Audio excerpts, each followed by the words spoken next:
Welcome to Eye on the Tigers News. I'm Justice Dale. And I'm Alexis Richard. Thanks once again for checking in with us for the news we've been following for you.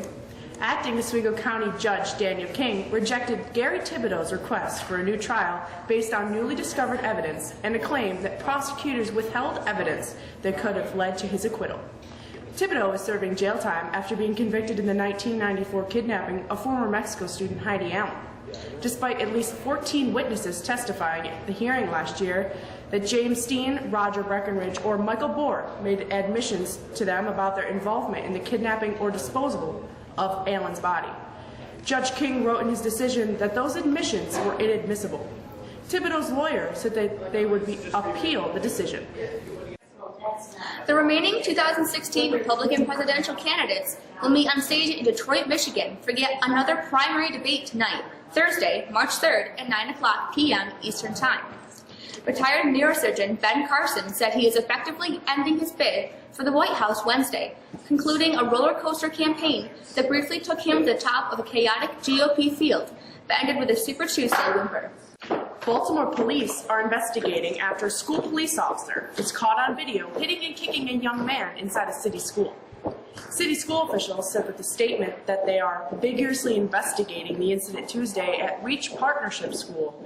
Cell phone video shot by a student shows a school police officer slapping and kicking a young man while another officer stands by. Officials have not identified the officers, but officials say that they are both on administrative leave with pay. President Obama is vetting Jane L. Kelly, a federal appellate judge in Iowa, as a potential nominee for the Supreme Court, weighing a selection that could pose an awkward dilemma for her home state senator, Charles E. Grassley, who has pledged to block the president from filling that vacancy. The FBI has been conducting background interviews on Judge Kelly, 51, according to a person with knowledge of the process. The person spoke on the condition of anonymity because the White House is closely guarding details about Mr. Obama's search to fill the opening created by the death of Justice Antonin Scalia. The president is expected to make his selection to the next couple of weeks, a decision that could reshape the court for decades, but faces heated oppositions from Republicans in Congress. Former GOP presidential nominee Mitt Romney is charging into an increasingly divisive White House race with a verbal lashing of Donald Trump and a plea for fellow Republicans to shun the frontrunner for the good of the country and party. Romney is branding the billionaire businessman as a phony, a fraud, whose promises are worthless as a degree from Trump University, according to a speech Romney planned to give at the University of Utah on Thursday morning. The Associated Press obtained excerpts from his remarks in advance. Trump, in return, dismissed Romney as a stiff who didn't know what he was doing as the party's candidate in 2012 and blew a chance to beat President Barack Obama. The U.S. Justice Department has given immunity from prosecution to a State Department employee who helped set up and manage the private email server Hillary Clinton used for her work as Secretary of State, the Washington Post reported on Wednesday. A senior U.S. law enforcement official said the Federal Bureau of Investigation had secured the cooperation of Brian Pagliano, who worked on Clinton's 2008 presidential campaign before joining the State Department with her and setting up the server in her New York home in 2009, the newspaper reported. North Korea fired several short-range projectiles into the sea on Thursday, hours after the UN Security Council voted to impose tough new sanctions on the isolated state and South Korean president vowed to end tyranny by the North's leader. The firing escalated tensions on the Korean peninsula, which have been high since the North's January nuclear test and February long-range rocket launch, and set the South's military on heightened alert. Today's odd news of the day comes from Alaska, where a case of burning love caused thousands of dollars in damage at a school playground in Alaska. Anchorage police say a fire from lit paper ignited rubber mulch and spread it to 2 pieces of playground equipment, destroying both. After speaking to witnesses and reviewing surveillance video, police interviewed 2 18-year-olds. The teens told investigators that they burned a love letter Tuesday night from an ex-girlfriend on the playground at Bauman Elementary School and left. Cold temperatures certainly got our attention this morning. What can we expect this weekend? Here's Mr. Charbonneau with the forecast.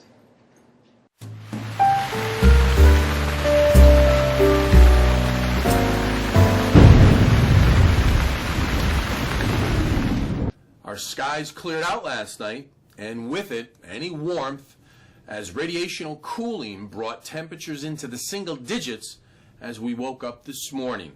The sun went to work throughout the day, and it warmed things up a bit, but just a bit.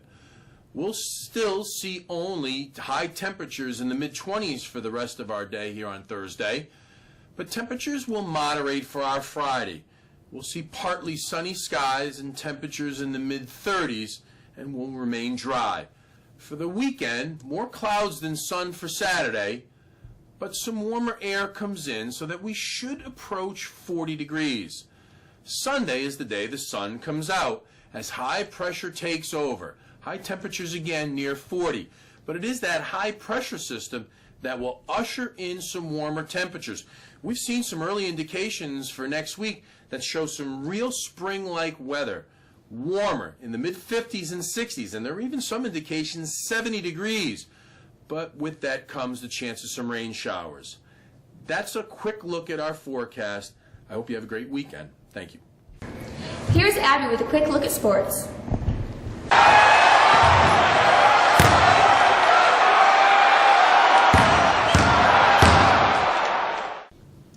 Best wishes go out to senior Noah Galuzzo as he heads to Erie Community College for the New York State High School Diving Championships. Galuzzo, the reigning Section 3 champ, is making his third trip to the state meet.